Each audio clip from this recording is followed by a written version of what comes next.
Agincourt. The Grave of Pride, optimized script. History does not always record the grand victories of empires. Sometimes it writes the story of pride, drowning in the mud. October 25th, 1415. In a narrow valley in northern France, the sky was weeping. The earth beneath the feet of thousands was turning into a vast, swallowing swamp. King Henry V's army was a ghost of its former self. 6,000 men, starving and exhausted, standing against 20,000 of France's finest noblemen. On paper, this was not a battle. It was an execution. For weeks, the English had been on the run, their campaign a nightmare of hunger and disease. They were cornered.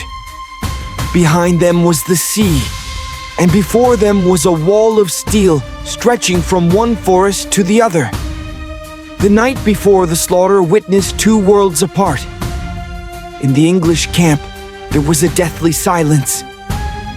Men confessed their sins to the mud, for they expected to be buried in it by noon. Henry walked among them as a brother, speaking of a glory that would never fade.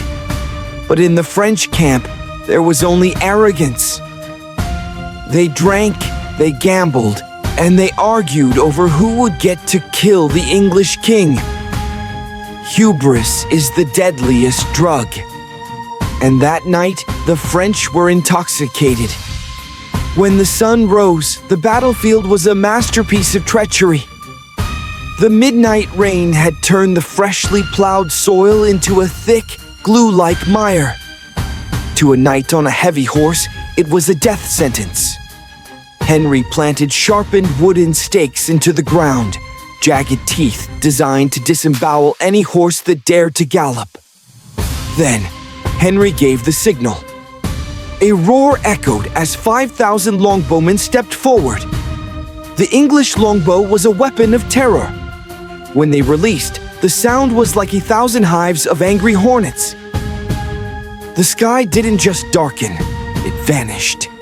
The first volley hit the French cavalry. Arrows hissed through the air, finding the weak spots in the armor, the neck, the armpits, the eyes. Maddened by pain, horses bolted back into their own infantry. The French charge was collapsing before it even began. Now, the French heavy infantry began their march. Thousands of men pushed into the narrowing funnel of the woods. But the mud was knee-deep. As they pushed from the back, the men in the front were crushed. They couldn't breathe. They couldn't lift their swords. Beneath the feet of the French army, the living were being trodden into the earth by the weight of their own comrades. When the two lines finally met, it was a massacre. The English archers dropped their bows and drew daggers and lead hammers. They were peasants, killing the highest nobility of France like cattle. They didn't need to pierce the armor. They just needed to find the eye slits or crush the helmets until the men inside suffocated. The screams were not of war, but of men begging for mercy in a language the mud did not understand. When the sun set, 10,000 Frenchmen lay dead. The flower of a nation had been cut down by the very peasants they despised.